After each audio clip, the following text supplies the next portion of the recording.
Hello friends, welcome back to Sugi's Kitchen. இன்னைக்கு நம்ம பார்க்க போறது மோர் குழம்பு.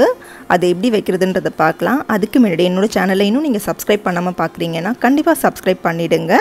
இப்போ நம்ம வீடியோக்குள்ள போலாம். மோர் குழம்புக்கு ஃபர்ஸ்ட் நம்ம ஊற வைக்க வேண்டிய ஐட்டம்ஸ் என்னென்னன்றத பார்த்துடலாம். பச்சரிசி 1 ஸ்பூன், துவரம் பருப்பு 1 ஸ்பூன், ஒரு 1/2 ஸ்பூன் ஜீரகம். இதெல்லாம் நம்ம கழுவி ஊற வச்சிடலாம். ஒரு 1/2 மணி நேரம் நல்லா ஊறட்டும். நான் 1/2 லிட்டர் இன்னைக்கு தயிர் எடுத்துர்க்கேன்.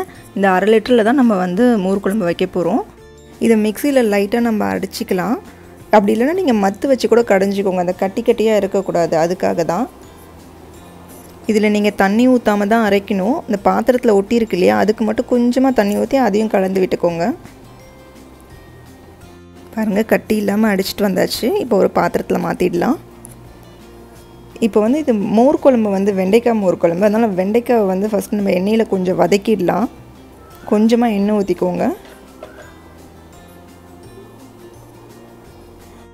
இத நல்லா இப்பவே வதக்கிடலாம். வதக்குறதுலயே அது நல்லா வெந்துரும். நம்ம மோர் குழம்பு வச்சோம்னா ஃபைனலா இத போட்டுட்டு இறக்கிட வேண்டியதுதான்.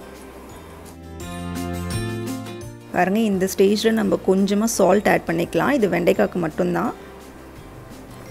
இது ஸ்லோ ஃப்ளேம்லயே இருக்கட்டும். அதுக்குள்ள நம்ம தேங்காய்லாம் அரைச்சு எடுத்துட்டு வந்துடலாம்.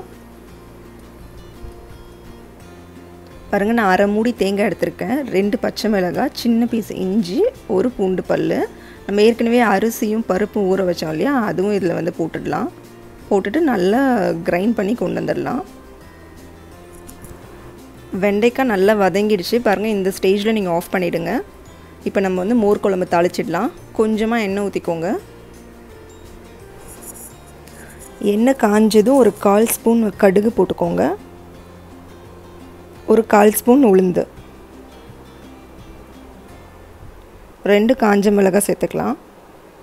கொஞ்சமா கருவேப்பிலை. இப்போ நம்ம அரைச்சு வச்சிருந்தோம் இல்லையா தேங்காய் விழுது, அதையும் இதில் கலந்துடலாம். ஒரு 1/4 ஸ்பூன் அளவு மஞ்சள் தூள் போட்டுக்கோங்க. ஒரு 1/2 ஸ்பூன் பெருங்காயம் ஆட் பண்ணிக்கோங்க. இப்போ இது நல்லா கிண்டி விட்டுருங்க.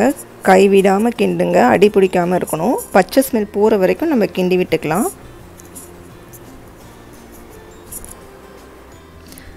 பாருங்க இங்கே நல்லா பச்சை ஸ்மெல் எல்லாம் போயிடுச்சு. இப்போது இந்த ஸ்டேஜில் நான் அடித்து வச்சிருந்த தயிரை ஆட் பண்ணிக்கிறேன். கட்டி இல்லாமல் நல்லா கிண்டி விட்டுக்கோங்க. நம்ம ஏற்கனவே வெண்டைக்காய்க்கு உப்பு போட்டிருக்கோம். அதனால மோர் குழம்புக்கு மட்டும் கொஞ்சமாக உப்பு ஆட் பண்ணிக்கோங்க. இது கொதிக்கக்கூடாது. லைட்டாக நுர வந்தால் போதும். ஆஃப் பண்ணிடலாம். பாருங்கள் இப்போ அந்த சைட்லாம் பபிள்ஸாக இருக்குது. இந்த ஸ்டேஜில் நம்ம வெண்டைக்காய் ஆட் பண்ணிடலாம். ஒரு 2 மினிட்ஸில் நம்ம மோர் குழம்பு ரெடி ஆகிடுங்க.